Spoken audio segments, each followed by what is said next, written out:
Dr. Abdul Qadeer Khan is a famous Pakistani nuclear scientist. Abdul Qadeer Khan was born on 1st April 1936 in Bhopal, India. His father Abdul Ghafoor was a school teacher who once worked for the Ministry of Education. Dr. Abdul Qadeer Khan had completed his matriculation from a local school in Bhopal.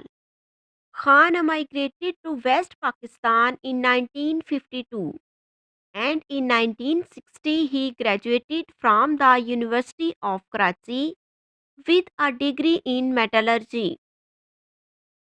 Abdul Qadeer Khan is responsible for Pakistan acquiring the technology to build an atomic bomb.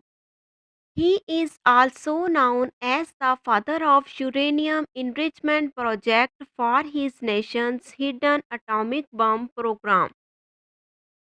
He is also taught as a teacher in various colleges and universities.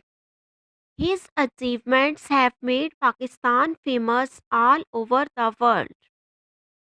On October 10, 2021, Khan died at the age of 85 in Islamabad.